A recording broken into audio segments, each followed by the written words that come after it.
Hello friends, कैसे हैं आप सब। उम्मीद करता हूं कि सभी लोग स्वस्थ होंगे, मस्त होंगे। फ्रेंड्स, आज की हमारी ये वीडियो इलेक्ट्रिकल वायरिंग कोर्स के 43वें दिन की वीडियो है और आज की इस वीडियो में हम बात करने वाले हैं रेगुलेटर कनेक्शन के बारे में। फैन के साथ रेगुलेटर को कैसे जोड़ा जाता है। यह बिल्कुल ही सिंपल कनेक्शन है, साधारण कनेक्शन है, लेकिन इसके साथ साथ ही हम इस वीडियो में एक ही रेगुलेटर से दो अलग अलग पंखों का कनेक्शन भी सीखने वाले हैं। फ्रेंड्स, इस कनेक्शन को सीखने के लिए इस वीडियो के लास्ट तक जरूर बने रहिएगा। चलिए फ्रेंड्स, वीडियो को स्टार्ट करते हैं।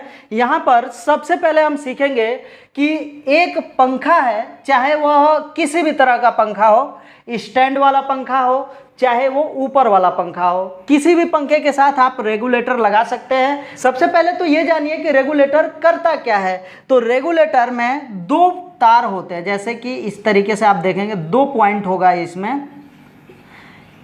बीच में जो है घुमाने वाला एक नॉब रहेगा और साइड साइड से दो तार निकला रहेगा। साइड से निकले चाहे एक ही जगह से दो तार निकलता है। अब इसमें होता क्या है कि यदि आप एक तार पर 220 वोल्ट सप्लाई देते हैं तो दूसरे वाले तार से यह सप्लाई 0 वोल्ट से लेकर के 220 वोल्ट तक निकलती है। यानी कि 0 वोल्ट, 2 वोल्ट, 4 वोल्ट, 5 वोल्ट, ऐसे करके क्रमशः जो है कि बढ़ते हुए कहाँ तक जाता है, 220 वोल्ट तक जाता है। इससे होता क्या है कि हमारे पंखे की स्पीड को अधिकतम स्पीड से कम किया जा सकता है, अधिक नहीं किया जा सकता है। यानी कि यदि कि कोई पंखा धीरे चल रहा है, आप चाहते हैं कि उसमें रेगुलेटर लगा करके उसके स्पीड को बढ़ा दें, तो ऐसा नहीं होता है, क्योंकि रेगुलेटर हमारे पंखे के स्पीड को बढ़ाने का काम नहीं करता है। पंखे के अधिकतम स्पीड को ही वह बढ़ा सकता है। बढ़ाएगा तो उसके अधिकतम स्पीड तक ले जाएगा और घटाएगा तो उसको ऑफ भी कर सकता है, बहुत कम कर सकता है या फिर उसको ऑफ कर सकता है। तो इस तरीके से रेगुलेटर काम करता है। इस रेगुलेटर का कनेक्शन इस पंखे के साथ कैसे किया जाए, तो पंखे को चालू करने के लिए एक स्विच की आवश्यकता होती है, जिसे पंखे को ऑन या ऑफ किया जा सकता है। उसके साथ ही साथ इसके स्पीड को नियंत्रित करने के लिए एक रेगुलेटर लगाया जाता है। इसको कैसे आपस में जोड़ते हैं वो चीज़ हम सीखेंगे। चलिए, यहाँ पर फेज सप्लाई को इसके अंदर दे देते हैं।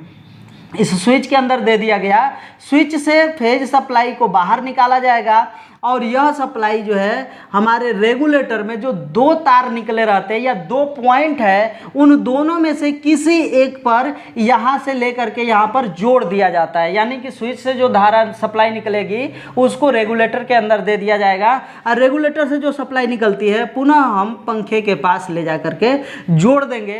पंखे का जो दूसरा वाला वायर है, इसके साथ हम न्यूट्रल का तार जोड़ेंगे और जो स्विच के अंदर गया है वहाँ पर फेज दे दिया जाएगा। इस तरीके से आपके पंखे के साथ रेगुलेटर का कनेक्शन हो जाता है। यह बिल्कुल आसान है। चाहे यह पंखा ऊपर वाला हो, वॉल पंखा हो, मतलब दीवार वाला पंखा हो, चाहे स्टैंड वाला पंखा हो, कूलर हो, किसी भी तरह के पंखे के साथ आप इस रेगुलेटर को लगा सकते हैं। लेकिन ध्यान रहे कि पंखे का जो पावर होता है उस पावर से इस रेगुलेटर का पावर अधिक होना चाहिए, नहीं तो रेगुलेटर बार बार खराब हो सकता है। तो यहाँ पर आपने ये चीज़ सीख लिया, जो कि सिंपल तरीके से ये कनेक्शन कर लिया जाता है। लेकिन एक ही रेगुलेटर से दो पंखों का कनेक्शन कैसे करना है वो चीज़ आप इस वीडियो में सीखने वाले हैं। वीडियो को लास्ट तक जरूर देखिएगा, आपको बहुत सारी चीज़ें जो है कि यहाँ पर अलग तरीकों से देखने और समझने को मिलेगा। यहाँ पर देखिए, ये दो पंखे हैं।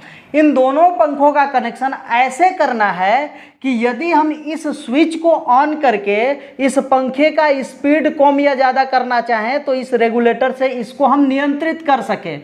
साथ ही साथ यदि हम चाहें कि इसको ऑफ कर दें, इसको ऑन करें, तब भी यही रेगुलेटर इसके साथ भी काम करे। लेकिन यह भी हो सकता है कि दोनों पंखों को एक ही साथ ऑन कर दिया जाए, तब भी यह रेगुलेटर दोनों पंखों को एक ही साथ नियंत्रित कर सकता है, उनके स्पीड को कम या ज़्यादा कर सकता है।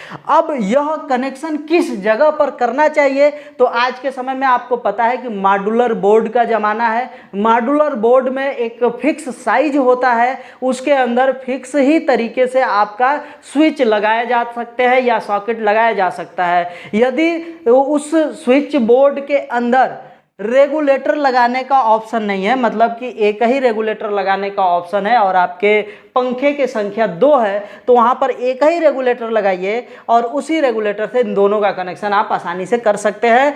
इसमें जो है कि हम 2 तरीकों से बताएंगे, दोनों तरीकों में से जो आपको अच्छा लगे वो करिएगा। यहाँ पर ये एक कनेक्शन इसके साथ हम बताएंगे और सेम कनेक्शन यहाँ पर भी बताया जाएगा, लेकिन वो अलग तरीके से रहेगा, काम वही करेगा लेकिन उसका कनेक्शन अलग होगा। चलिए हम इसको शुरू करते हैं। यहाँ पर जो ये फेज सप्लाई का वायर होगा इसको सबसे पहले हम रेगुलेटर के अंदर जोड़ देंगे। यह फेज सप्लाई है, इसको हमने क्या किया, रेगुलेटर के अंदर जोड़ दिया। अब ये रेगुलेटर से जो फेज गया है यहाँ पर, ये 220 वोल्ट का फेज सप्लाई हो सकता है। वही फेज सप्लाई को यह रेगुलेटर 220 अधिकतम बढ़ाएगा, नहीं तो घटा करके 0 भी कर सकता है। तो जो घटने बढ़ने वाला वोल्टेज है यहाँ से निकलेगा, इस रेगुलेटर के ऊपर वाले से निकलेगा और यहाँ से जो निकल रहा है इस स्विचों में दे दिया जाएगा। ऊपर से ही जोड़ दीजिए, कहीं पर भी जोड़ा जा सकता है। यहाँ से जो आउट हो रहा है सप्लाई, इन दोनों स्विचों के अंदर इन करना है, या तो आप ऊपर कीजिए या फिर उसको नीचे भी कर सकते हैं। तो यदि आपने यहाँ से सप्लाई निकाल करके इन स्विचों के नीचे इनपुट किया तो ऊपर वाला खाली रहेगा, यदि हमने ऊपर कर दिया तो नीचे वाला खाली है, कोई दिक्कत नहीं आएगा, वैसे ही आपका स्विच काम करेगा। ऐसा नहीं कि उल्टा काम करने लग जाएगा।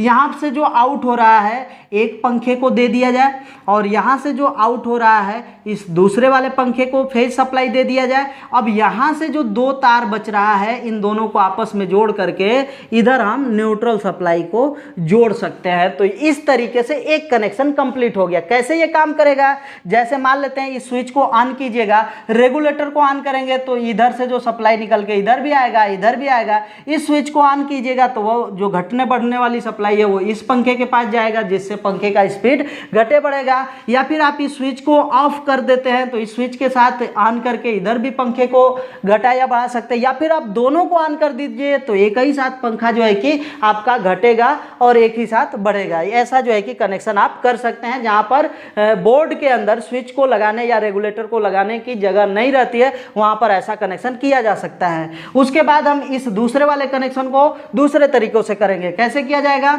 यहाँ पर आप फेज सप्लाई को यहाँ स्विच के अंदर दे दीजिए, यहीं से निकाल करके दूसरे स्विच में दे दीजिए। एक स्विच से निकाल करके हम यहाँ एक पंखे को देंगे और दूसरे स्विच से निकाल करके दूसरे पंखे को फेज सप्लाई दे दिया जाएगा। ये जो है फेज सप्लाई है। अब यहाँ से ये जो न्यूट्रल सप्लाई आएगा, यहाँ पर आप देखिए न्यूट्रल सप्लाई जो होगा इसको हम रेगुलेटर के अंदर इन करेंगे। यहाँ से रेगुलेटर में इन कर दिया गया और रेगुलेटर से जो आउट होगा इन दोनों पंखों को चला जाएगा।